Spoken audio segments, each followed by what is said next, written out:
Okay guys, it's probably been around 10 minutes, I'm guessing. Let me get in the water. Hopefully you can see that. Let me get my hat off, and hopefully that's not too much of a reflection or anything like that, but you can definitely, I can see the bubbles in the screen, so hopefully you're going to be able to see them on the film. The water is almost too hot for me to put my fingers in it. I didn't rinse that cup, so that's why there's a bunch of floaters in there. Just pulled it out of a pack and put water in it, so it definitely need to be rinsed before I was going to use this water or filtered.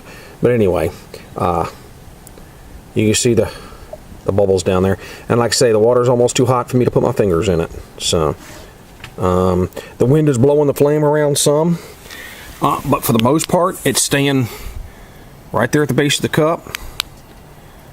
It's not blowing around too much. I've had to move the cup around a little bit to keep the handles out of the flame. They are heating up anyway. So, whole cup is just transferring heat to that handle. I'm going to have to use a multi-tool for with those handles, because that just burnt my hand. So, probably that happens even if it's in a fire. So, you have to use a multi-tool or something to grip that cup with to take it off a fire. But for the most part, this stove is working pretty good for a windscreen. It's keeping the flame around the base of the cup. I've got some 1-liter stainless steel dog food bowls that I usually carry to cook in. So I either use these cups to cook in, or I use water, for the most part, the bowls to cook in.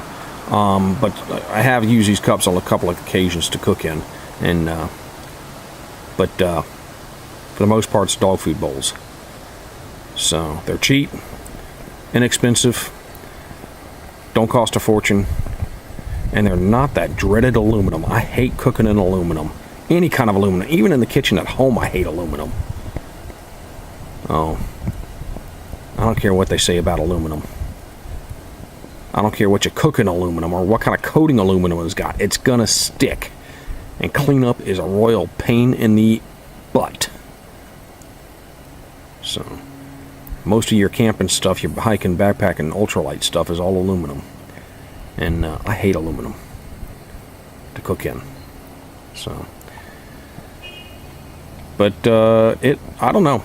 There's, let's see if I can, there's very little fuel left. I don't know whether you can see that from the camera or not, through the camera or not.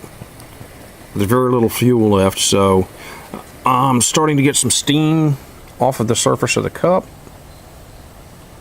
So it just might boil and get some light down, better light down there. I don't know if you can see that steam or not coming off the cup. There, now I can see it in the screen on the camera, so I'm sure you can.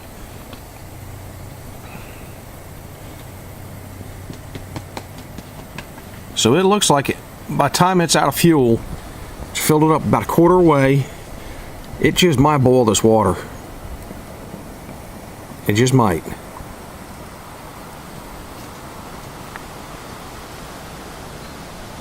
I think you guys up north are sending some of your cold down here to us in Florida, and me for one, keep it coming. I love it. I hate Florida summers. I wish I could move out of Florida. So keep it coming. When you start getting some snow up there, send it our way, man. I sure wouldn't mind waking up to some snow on the ground down here. Some cold temperatures. I love the winter. I hate the summer. That's why I think I would do good up north somewhere where it does get cold and snow. My wife wouldn't, but I would. My wife hates it cold.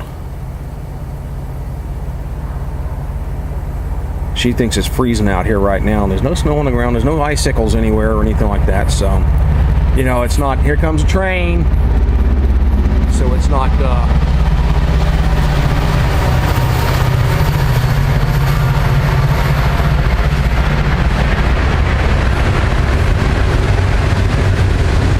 these usually aren't passenger trains, they're usually cargo trains, so there's no passenger car lights or anything. I was trying to catch the locomotive lights for you, but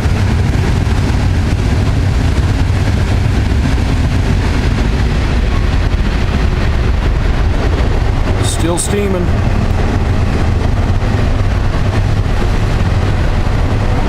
More and more bubbles are forming.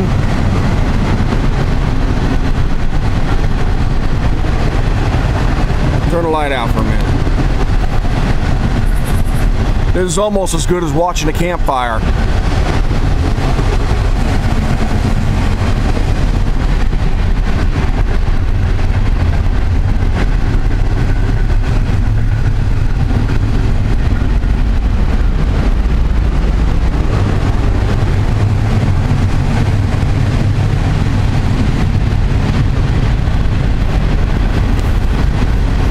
Stop, Coco!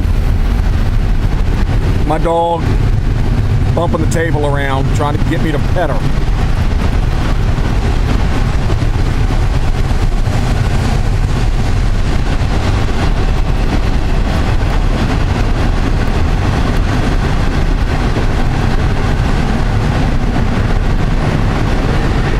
All right, I'll be back. Couple minutes.